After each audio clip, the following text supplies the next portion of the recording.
Hello and welcome to English Matters. Today we're going to be looking at Charles Dickens' A Christmas Carol, and we're going to be thinking about form and structure.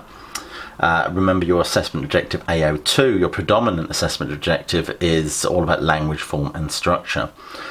I'd urge you to click the subscribe button and click the little bell so you will be notified of any other videos I upload. So the novella is actually split into 5 sections called staves. Now staves is something we usually associate with music.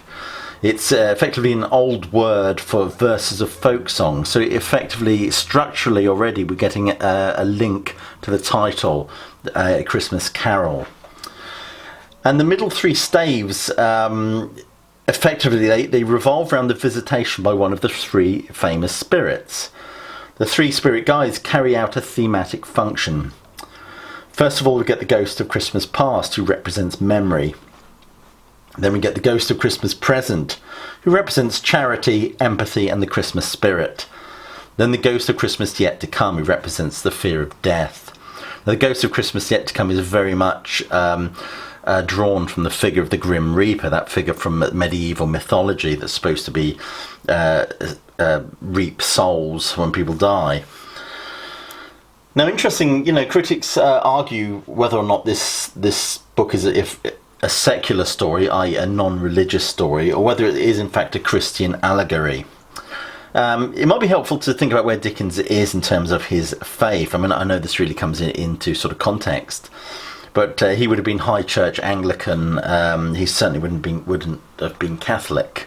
He didn't like Catholics very much, I think, especially we're going by his novel Barnaby Rudge.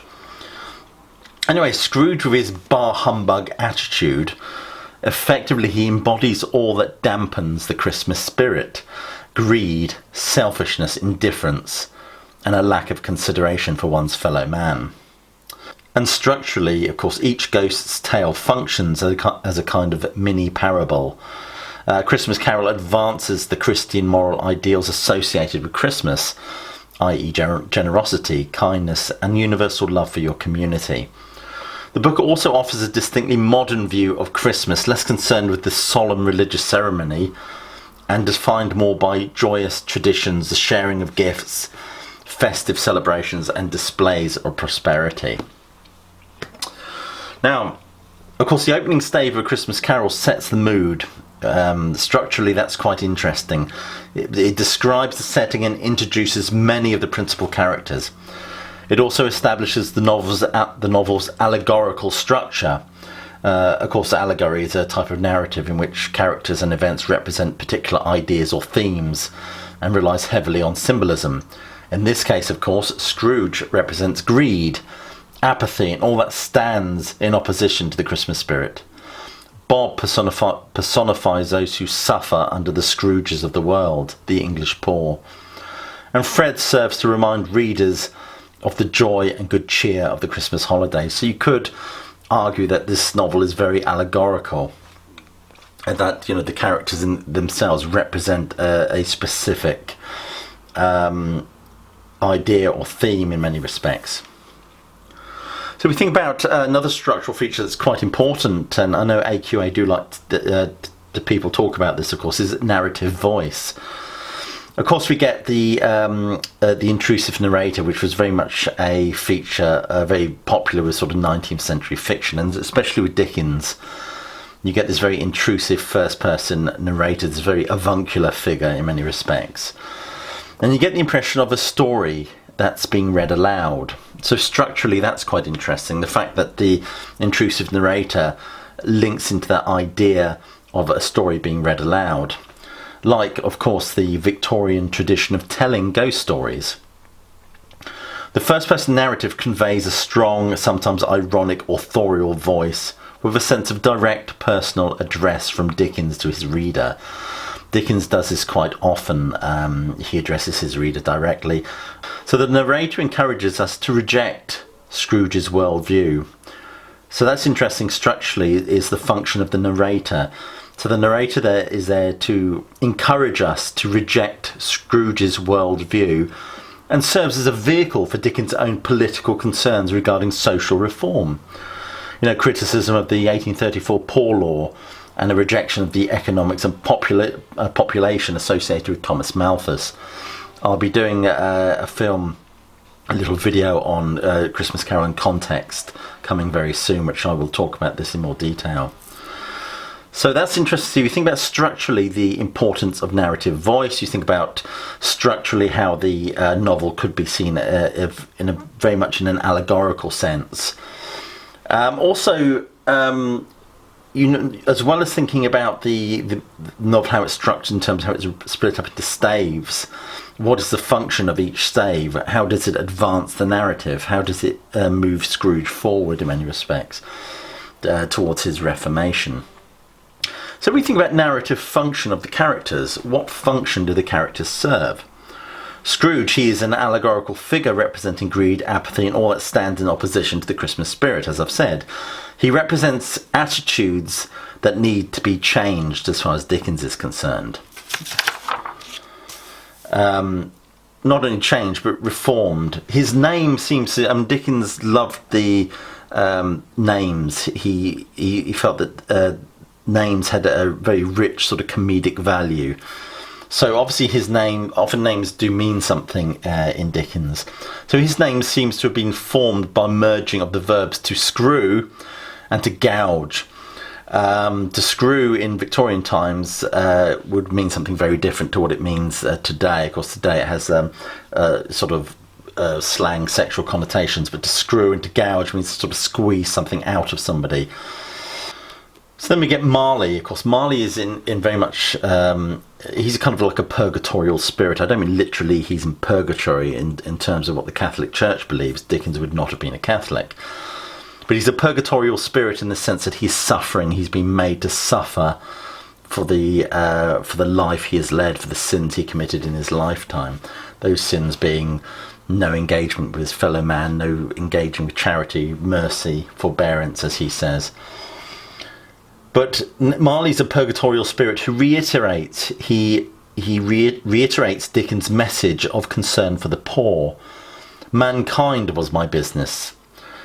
He serves as a precipitating incident in the narrative. That is, he sets the whole plot in motion. The whole thing is set in motion with Marley's ghost. And of course, then he sort of starts the ball rolling by telling Scrooge he's going to be visited by three spirits. So Marley has a very important narrative function. He sets the whole thing rolling, and of course, the book actually opens with Marley's talking about Marley's death, and Marley's a very prominent figure in the book. Of course, what is the narrative function of the Cratchits? I mean, the Cratchits represent the Victorian working class. Tiny Tim is like an angelic child, but his future relies on the change of attitudes from Scrooge and Victorian society. The name Cratchit suggests scratching and scraping a living. As I've said, Dickens really saw the comedic value or the symbolic meaning in character names. What is the narrative function of Fred? Well, Fred expresses Dickens' ideas about the spirit of Christmas and the warmth of family life that Scrooge has rejected. He's described as all in a glow, and he kind of radiates this inner warmth, this inner goodness, which of course is constantly juxtaposed with the cold and frost of Scrooge's heart. Scrooge's heart is like Scrooge is described as being like an oyster, which is a hard shell, but nevertheless there's a pearl inside that shell. So Scrooge's heart is essentially good, but it needs to be reached, of course. But nevertheless, Dickens immediately juxtaposes the festivity, the festive spirit of Fred with Ebenezer Scrooge in Stave 1. Fred, of course, serves as a symbol of love being more important than money. Love being more important than money. And it's the key to Scrooge's reformation. And of course, we see in Stave 3, during the Ghost of Christmas Present, we see the Cratchits really excited and enjoying Christmas, but they're very, very poor. So Dickens implicitly is telling us here that our happiness is not dependent upon money. Belle, of course, Scrooge's fiancée, serves as an allegory for love and the warmth of family life that Scrooge rejects. And Fezziwig, of course, who's on the cover of the book. Fezziwig represents the generosity of spirit. His very name has a joy, a vitality and an energy to it. Even the name Fezziwig, it's fizzy, full of energy and vitality.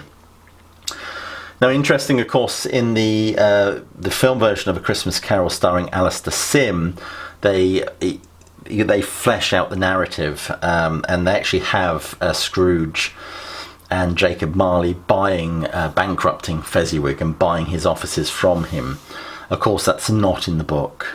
Dickens did not write that. That was just something a director thought it might be interesting to fill in all the gaps that Dickens has left. Anyway, so all these things are important to think about when you're thinking about structure. You think about what narrative function do the characters serve, the ghosts, the staves, and how the novel is put together effectively. Anyway, I hope you found that helpful. Please click like, subscribe. Please share this video. I need to build up my subscribers. Please share this video amongst your friends who are studying A Christmas Carol. So anyway, thank you so click like and subscribe, and do keep on studying.